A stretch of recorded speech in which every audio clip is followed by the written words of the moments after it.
Yo guys, what is going on? Got some more BT8 gameplay for you guys. I'm super excited for this one. This is a deck my buddy and I have been kind of messing around with for a little bit. Very, very fun deck. Not the one on the right. The one on the right is your boring old Armor Rush. We're going to start by hatching the Veemon and just playing Ken Davis for a cost 4. No, I'm talking about the purple player. The purple deck over on the left is going to be Creepymon loop. So guys, I'm telling you, Creepymon has got some potential. Now, I don't think it is going to be the next Lilith loop or anything like that, but I think it's a lot of fun to mess around with. And it's got some crazy combos you can do, as you'll see here in a little bit. But anyways, we're going to play the Analog Youth, revealing 3 cards, grabbing the Gabumon there. Gabumon is immediately just going to be Digivolve on top of the Demi-Meramon. They're possibly going to see an Izemon at some point, but we're just going to, for now, play the Matt Ishida, playing that for a cost of 4, grabbing the Nidhogg we trashed earlier back, putting the Armor player to a cost, to a memory of 2. Armor is looking a little bit rough at this moment, as we're going to play the Lydramon for a 5 cost, but of course, if it does survive, we will gain back the 2 extra 2 memory off the Ken Davis the following turn. So we're just going to Digivolve Gabumon into the Soulmon there, which is a pretty cool card. It has the inherited of, if you trash a card from the top of your deck, you gain a memory. So anytime you mill hard once per turn, or once per turn effect, I don't want to say hard once per turn, a once per turn trigger that you get to just gain that memory, of course, once per copy. And then we're just going to see the Cerberusmon Werewolf mode evolved for a cost of 3, and then of course we're going to gain the extra 2 memory off of the Ken Davis. So neither player has the ideal stack right now, especially because we're going to see the Pyledramon Digivolve for a 4 cost on top of the Lydramon. Pyledramon does have the ability to swing multiple times. Of course, not going to be able to bottom deck anything since it wasn't DNA Digivolve, but just trying to cycle a card here. So we're going to swing Security, and then of course it will unsuspend. And then the card we're going to check here is the Deathclaw. Fortunately, Pyledramon does dodge that since he is a level 5, but the question is, do we swing again? Most likely not, since the Cerberusmon is 9,000 and it can just run over the Pyledramon the following turn. So we're just going to play the Davis for a cost of 3, grabbing the Veemon from amongst those cards and then putting the rest at the bottom of the deck. So now it looks like we're picking up a little bit of steam here. If the Pyledramon does survive, again, that is a +2 memory. So we're going to start back with the Creepymon player at a memory of 4, hatching our Demi-Meramon here, evolving it into a Labramon. We also see the win rate plus the Dead or Alive in the hand there, both of which are staples in the Lilith Loop deck, at least pre-BT7. So both very, very powerful cards, but of course these sorts of decks do take a little bit of time to set up, especially because their combos are so crazy. We're just going to swing at Security for a check at 9,000. 9,000 is pretty safe, more than likely going to survive that one, since realistically Armor Rush doesn't play anything more than like 8k, like stuff like Chimeramon, Shakumon, Pyledramon, etc. But we're just going to hit a Veemon in the Security there, and then going to Digivolve another Soulmon for a cost of 2, so the possibility to set up for the Creepymon and gaining a bunch of memory off of that mill. And then finally we did see the draw off of the Izemon, so it's possible that that's just going to be hard played. A lot of the times you can just hard play an Izemon and get away with it, even if it dies. You're just going to get value off of it, so you don't really care whatever your opponent does with it. So we're just going to pass that, putting our opponent to 5 with both the Davis on field as well as the Ken Davis. We're going to swing Security with the Pyledramon, once again unsuspending it, hitting an Izemon, so it is still safe. We're going to swing once again, just applying that extra pressure to our opponent, hitting an Izemon.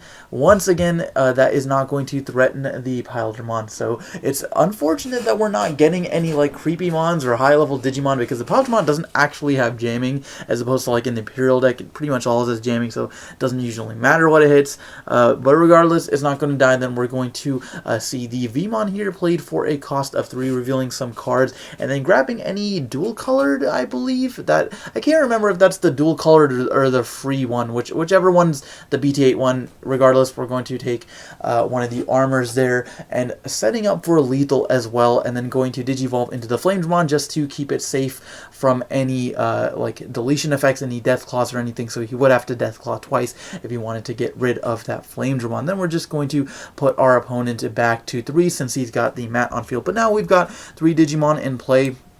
Most likely going to swing the Eismon because we definitely want that to die to try to draw some cards. It's possible we also swing over the Pyledramon here since it is only 8,000. Our Cerberusmon is 9,000. That would at least send him back a turn. So either you got to control the board or you got to go for game. At this point, it's looking like the opponent, the Armor Rush player, will start with a absolute ton of memory since both Davis and Ken's will trigger since the Lydramon's going to be coming out. That's a blue-green dual color, and putting him to 7 at the very least. So we're going to swing into the security there, and then of course Eismon isn't going to die. We know the opponent has, I believe he's got Deathclaw or something to kill it possibly. We're just going to evolve Promote for a cost of 1, going down to 2 on top of the Soulmon. So this is cool because it allows you to now get the Promote in the trash to possibly recur it with the Creepymon later. And our opponent did do us the favor of already having 2 Digimon in play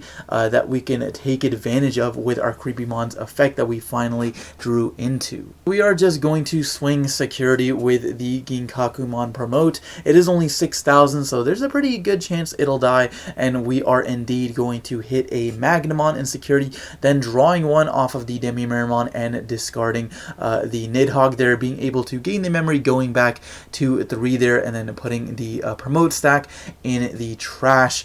Also got, I believe at this point, 9 cards in trash, so we're just a little bit a ways from being able to trigger a Jack Raid. We are then going to see the win rate 60% hit the field for a cost of 2. Since we've got Tamers, we can ignore the color, but of course we got Analog Youth anyway. Ditching the Cerberusmon Werewolf mode, putting us to 10 cards in trash, and evolving the Creepymon for effectively a 2 cost since we pay 2 for the win rate, but then it's a reduces it by 4, I believe, and Creepymon's already only 3 cost to begin with. So then we're going to be able to mill 2 cards for each of the Digimon our opponent controls on the field, so a total of 4 cards. Then Creepymon says if you mill a total of 4, or if you mill 4 more cards due to this effect, you can then bring back any level 5 or lower purple Digimon. Now that does not is not affected by like play cost or anything, unlike something like Zort Defeat. So you can bring back like a Cerberus mode, you can bring back any level 5 you want, and it also gets the on play effect. So that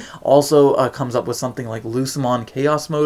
Can be really crazy, but we're just going to start by bringing back our Cerberusmon. Well, what's the big deal that we brought back a Cerberusmon? Well, if you remember, we got the Dead or Alive, we pitched the Werewolf mode earlier, we've got lots of plays, lots of shenanigans to be ensued here, so we bring back the Cerberusmon, and then from our hand here, we are going to activate the Dead or Alive, of course, paying 8, but then when Cerberusmon is played, you can delete a Cerberusmon, a regular Cerberusmon, to gain 9 memory, effectively gaining us a net of 1 memory. And not only that, but we got the Werewolf mode on field, and then we're going to draw 2, trash 1 from the Cerberusmon's effect, and then now our Cerberusmon Werewolf mode does indeed have Rush. So our opponent has got 2 security left, and we've got a swing with the Creepymon plus the Werewolf mode, and even if we do hit a Hammer Spark here, it's not going to be the end of the world because we are sitting at a comfortable 3 memory. So we're going to swing into security with the Werewolf mode, hitting the Lydramon